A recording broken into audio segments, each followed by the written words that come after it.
ఇక టీడీఆర్ బాండ్ల స్కామ్ పై ABN కథనాలతో AP ప్రభుత్వం స్పందించింది. త్వరలోనే సిఐడి విచారణకు ఆదేశించే అవకాశం ఉంది. సిఐడి దర్యాప్తు చేస్తేనే సూత్రధారుల పేర్లు వెలుగులోకి వస్తాయని భావిస్తున్న సర్కార్ ఇప్పటికే 2019-2024 మధ్య జారీ చేసిన బాండ్లపై అంతర్గత విచారణ చేస్తోంది. టీడీఆర్ బాండ్ల అంశాన్ని సీఎం చంద్రబాబు దృష్టికి మంత్రి నారాయణ తీసుకువెళ్లారు.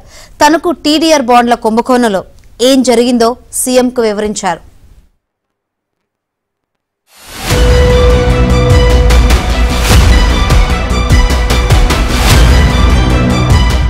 వైసీపీ ప్రభుత్వంలో జరిగిన అవినీతి అక్రమాల్ని తవ్వితీస్తున్న ఎన్టీఏ ప్రభుత్వం టీడీఆర్ బాండ్ల కుంభకోణం పైన ఫోకస్ పెట్టింది. త్వరలోనే ఈ స్కామ్ పై సిఐడి దర్యాప్తుకు ఆదేశించే అవకాశం ఉంది. టీడీఆర్ బాండ్ల కుంభకోణంపై మరింత లోతుగా విచారణ చేయించాల్సిన అవసరం ఉందని మున్సిపల్ శాఖ మంత్రి నారాయణ సీఎం చంద్రబాబు దృష్టికి తీసుకువెళ్లారు. టీడీఆర్ బాండ్ల కుంభకోణంలో మాజీ మంత్రి కారుమూరి నాగేశ్వరరావుపై తీవ్ర ఆరోపణలు రావడంతో సిఐడితో విచారణ చేయిస్తేనే అసలు సూత్రధారులు ఎవరన్నది వెలుగులోకి వస్తుందని ప్రభుత్వం భావిస్తోంది.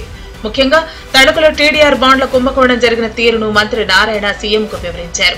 ఈ వ్యవహారం కోర్టులో ఉండటంతో న్యాయ నిపుణులతో సంప్రదించి వారి సూచనలు తీసుకుని సిఐడి విచారణపై ముందుకు వెళ్లాలని భావిస్తున్నారు. తణుకు మున్సిపాలిటీలో 754 కోట్ల రూపాయల మేర బాండ్లు జారీ చేసినట్టు ఏసీబీ అధికారులు గుర్తించారు. దాదాపు 691 కోట్ల రూపాయల మేర అక్రమాలు జరిగినట్లు తేల్చింది.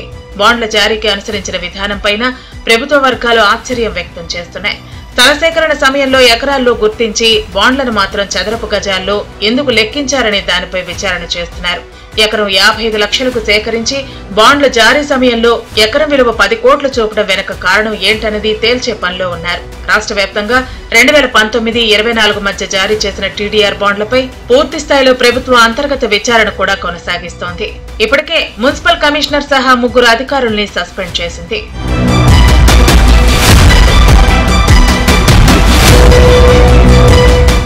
వైసీపీ ప్రభుత్వ హయాంలో టీడీఆర్ బాండ్ల జారీ పేరుతో తణుకు, విశాఖ, గుంటూరు, తిరుపతిలో భారీగా అక్రమాలు చోటు చేసుకున్నట్లు గుర్తించిన ప్రభుత్వం దీనిపై లోతైన విచారణ కోసం సిఐడిని రంగంలోకి దించాలని ఆలోచిస్తోంది.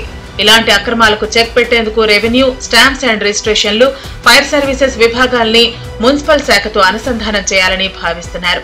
భవనాల నిర్మాణానికి ఫైర్ అప్రూవల్ పొందగానే ఆ వివరాలన్నీ మున్సిపల్ శాఖ వెబ్సైట్ లో కనిపించేలా చర్యలు తీసుకుంటే ఇలాంటి అక్రమాలకు చెక్ పెట్టవచ్చనే అభిప్రాయం వ్యక్తమవుతోంది.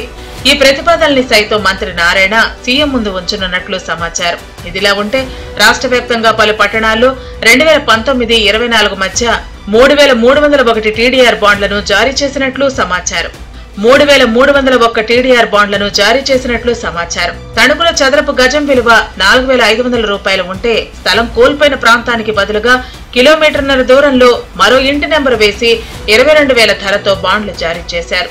ఒక్క తణుకులోని 29 బాండ్ల జారీ ద్వారా 28 ఎకరాల్ని 63 కోట్లు 20 లక్షలకు ఇవ్వాల్సి ఉండగా 754 కోట్ల 67 లక్షలకు బాండ్లు జారీ చేసినట్లు గుర్తించారు. అంటే ఒక్క తణుకులోని 691 కోట్ల 43 లక్షల స్కామ్ జరిగినట్లు తేలింది. ఇదే విధంగా తిరుపతి, విశాఖ, గుంటూరులో కూడా భారీగా అక్రమాలు జరిగినట్లు గుర్తించారు.